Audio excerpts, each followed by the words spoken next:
ನೋಡಿ, ಇವತ್ತೇನು ಕಲುಷಿತವಾದಂತ ಒಂದು ವಾತಾವರಣ ಇದೆ. ಜಾತಿಗಳಲ್ಲಿ ಧರ್ಮಗಳಲ್ಲಿ ಒಡೆದಾಳುವ ನೀತಿ ಅನುಸರಿಸಿ ಇವತ್ತು ಜಾತಿ ವೈಷಮ್ಯ ಜಾಸ್ತಿ ಆಗ್ತಾ ಇದೆ. ಇವತ್ತೇನು ಬಸವಣ್ಣನವರ ತತ್ವಾದರ್ಶಗಳಿದ್ದಾವೆ, ಎಲ್ಲರಿಗೂ ಪ್ರೇರಣೆ ಆಗ್ಬೇಕು. ಸಮಾಜದಲ್ಲಿ ಸಾಮರಸ್ಯ ಮೂಡಬೇಕು, ಸಹೋದರತ್ವ ಸಹಬಾಳ್ವೆ ಬರಬೇಕು, ಪ್ರಜಾಪ್ರಭುತ್ವ ಇನ್ನು ಹೆಚ್ಚು ಗಟ್ಟಿಯಾಗಿರ್ಬೇಕು, ಸಂವಿಧಾನ ಇವತ್ತಿನ್ನು ಗಟ್ಟಿಯಾಗಿ ಆಗ್ಬೇಕು ಅನ್ನುವಂತ ಒಂದು ದೃಷ್ಟಿಯಿಂದ ಇವತ್ತು ಈ ಘೋಷಣೆ ಮಾಡಲಾಗಿದೆ. ಅದರ ಪ್ರಚಾರ ಪ್ರಸಾರ ಮಾಡುವಂತ ಕೆಲಸ ಸರ್ಕಾರ ಮಾಡ್ತದಕ್ಕೆ ಪ್ರೋತ್ಸಾಹ ಕೊಡ್ತದೆ. ಅನುಭವ ಮಂಟಪ ನಿರ್ಮಾಣ ಆಗ್ತಾ ಇದೆ. ಅನುಭವ ಮಂಟಪಕ್ಕೆ, ಇದಕ್ಕಲ್ಲ, ಅನುಭವ ಮಂಟಪಕ್ಕೆ 650 ಕೋಟಿ ರೂಪಾಯಿ ವೆಚ್ಚದಲ್ಲಿ ಅನುಭವ ಮಂಟಪ ನಿರ್ಮಾಣ ಆಗ್ತಾ ಇದೆ. ಅದು 2025ರಲ್ಲಿ ಪೂರ್ಣಗೊಳ್ಳಬೇಕು ಅನ್ನುವಂಥದ್ದು ನಮ್ಮ ಯೋಜನೆ ಪ್ರಕಾರ ಇದೆ. ಈಗಾಗಲೇ 200 ಕೋಟಿ ರೂಪಾಯಿ ಖರ್ಚಾಗಿದೆ. ಇನ್ನು ನಮ್ಮ ಸರ್ಕಾರ ಬಂದ್ಮೇಲೆ ಮತ್ತೆ ಈಗ 50 ಕೋಟಿ ಅಂದ್ರೆ ಈ ವರ್ಷ ಇನ್ನು 100 ಕೋಟಿ ರೂಪಾಯಿ ಖರ್ಚಾಗ್ತದೆ. ಬರುವ 2025ರಲ್ಲಿ ಮುಂದಿನ ವರ್ಷ ಅನುಭವ ಮಂಟಪದ ಲೋಕಾರ್ಪಣೆ ಮಾಡ್ತೀವಿ ಅನ್ನುವಂತ ಮಾತನ್ನು ಹೇಳಿಕೆ ಬಯಸ್ತೇನೆ.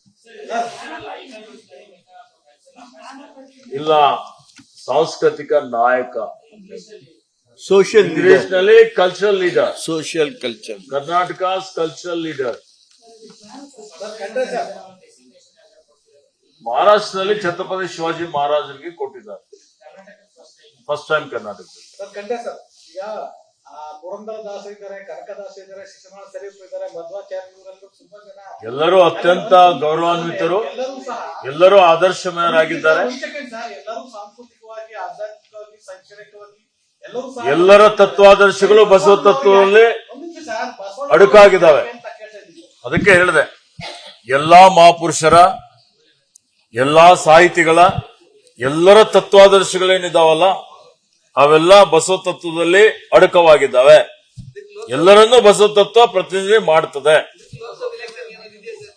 ಯಾವುದೇ ರೀತಿಯ ಸಂಬಂಧ ಇಲ್ಲ. ಲೋಕಸಭೆ ಇದಕ್ಕೆ ಏನ್ ಸಂಬಂಧ ಇರುತ್ತೆ? ಜಾತಿ ರಹಿತವಾದಂತ ಸಮಾಜ ನಿರ್ಮಾಣ ಆಗಬೇಕು ಎಂಬುದು ಎಲ್ಲರದ್ದು ಒಂದು ಗೆಳೆಯರೇ ಸದಾಶಯ ಇದೆ. ನೋಡಿ, ಇವತ್ತೇನು ಕಲುಷಿತವಾದಂತ ಒಂದು ವಾತಾವರಣ ಇದೆ. ಜಾತಿಗಳಲ್ಲಿ ಧರ್ಮಗಳಲ್ಲಿ ಒಡೆದಾಳುವ ನೀತಿ ಅನುಸರಿಸಿ ಇವತ್ತು ಜಾತಿ ವೈಷಮ್ಯ ಜಾಸ್ತಿ ಆಗ್ತಾ ಇದೆ. ಇವತ್ತೇನು ಬಸವಣ್ಣನವರ ತತ್ವಾದರ್ಶಗಳಿದ್ದಾವೆ, ಎಲ್ಲರಿಗೂ ಪ್ರೇರಣೆ ಆಗ್ಬೇಕು, ಸಮಾಜದಲ್ಲಿ ಸಾಮರಸ್ಯ ಮೂಡಬೇಕು, ಸಹೋದರತ್ವ ಸಹಬಾಳ್ವೆ ಬರಬೇಕು, ಪ್ರಜಾಪ್ರಭುತ್ವ ಇನ್ನು ಹೆಚ್ಚು ಗಟ್ಟಿಯಾಗಿರ್ಬೇಕು, ಸಂವಿಧಾನ ಇವತ್ತಿನ್ನು ಗಟ್ಟಿಯಾಗಿ ಆಗ್ಬೇಕು ಅನ್ನುವಂತ ಒಂದು ದೃಷ್ಟಿಯಿಂದ ಇವತ್ತು ಈ ಘೋಷಣೆ ಮಾಡಲಾಗಿದೆ. ಅದರ ಪ್ರಚಾರ ಪ್ರಸಾರ ಮಾಡುವಂತ ಕೆಲಸ ಸರ್ಕಾರ ಮಾಡ್ತದಕ್ಕೆ ಪ್ರೋತ್ಸಾಹ ಕೊಡ್ತದೆ. ಅನುಭವ ಮಂಟಪ ನಿರ್ಮಾಣ ಆಗ್ತಾ ಇದೆ. ಅನುಭವ ಮಂಟಪಕ್ಕೆ, ಇದಕ್ಕಲ್ಲ, ಅನುಭವ ಮಂಟಪಕ್ಕೆ 650 ಕೋಟಿ ರೂಪಾಯಿ ವೆಚ್ಚದಲ್ಲಿ ಅನುಭವ ಮಂಟಪ ನಿರ್ಮಾಣ ಆಗ್ತಾ ಇದೆ.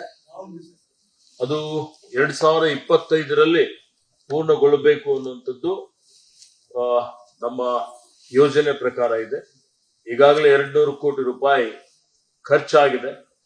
ಇನ್ನು ನಮ್ಮ ಸರ್ಕಾರ ಬಂದ್ಮೇಲೆ ಮತ್ತೆ ಈಗ 50 ಕೋಟಿ ಅಂದ್ರೆ ಈ ವರ್ಷ ಇನ್ನು 100 ಕೋಟಿ ರೂಪಾಯಿ ಖರ್ಚಾಗ್ತದೆ.